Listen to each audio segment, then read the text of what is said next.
So this is the slower video of this early 70s Guild D25. The cool thing with it is that it came in and like the top, it's got all the scratches that it ever had. You know, there's nothing new about that. It's got the checking and everything. But the back and sides, I put a new back on it because the back was just in terrible shape. It had so many cleats and so many cracks and it just kept on cracking and falling apart. So I put a new back on, and in the process, I adjusted the neck pitch just like you would on a Spanish heel. So the cool thing is you don't have to pull the neck off. Now, I love pulling necks off guitars. It's actually one of my favorite things to do. I have this freaking awesome espresso machine that just makes a monster amount of steam. But nonetheless, I didn't have to do that because I just put the new back on, changed the pitch, got a nice saddle height here, and then I refinished it, and it's all blended in, and it's I also scalloped the braces. So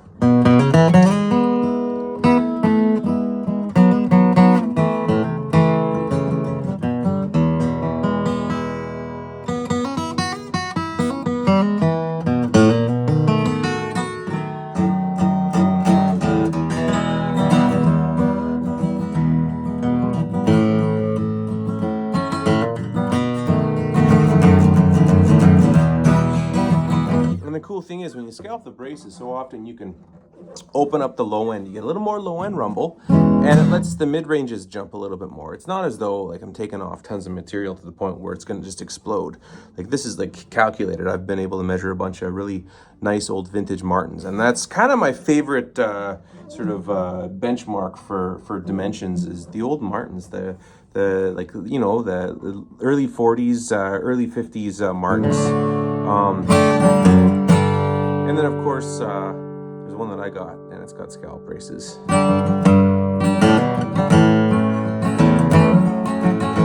And all the people are like, oh, it's got to be a 37 Martin. If it's not a 37, it's, you know, there's a lot of great Martins out there. And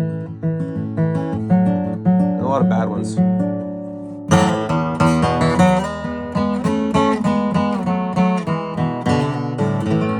But there's more good Martins than good Gibsons as far as I'm concerned when it comes to acoustic guitars.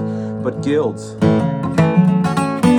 Now, the cool thing with Guild, if you don't know, this is kind of, you know, Jer's Opinion 101. So in, what was it, 1954, 56, whenever it was, Epi Strathbliss dies in the early 40s, mid 40s. His brother takes over, right? And so he wasn't as passionate about this whole guitar making factory as Epi was, which is the Epiphone, the Epiphone guitar company.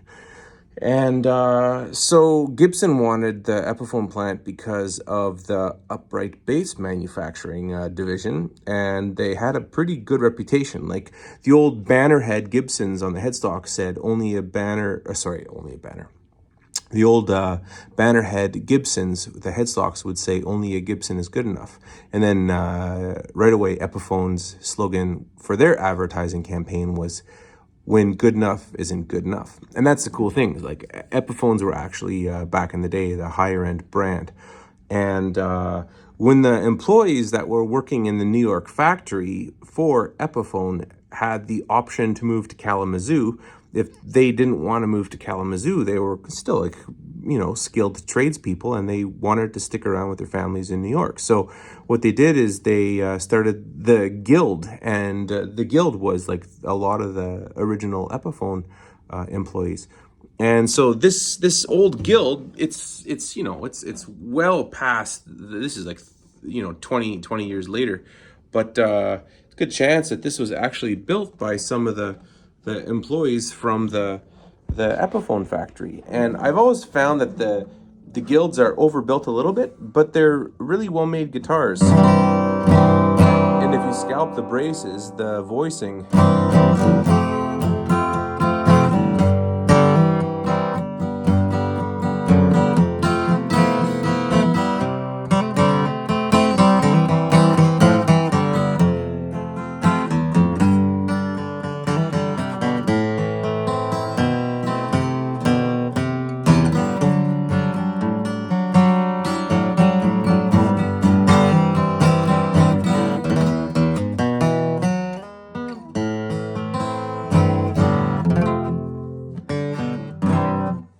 that's a quick little 2 cents by Jeremy Hamm from Hamm-tone Guitars. Have yourself a lovely week.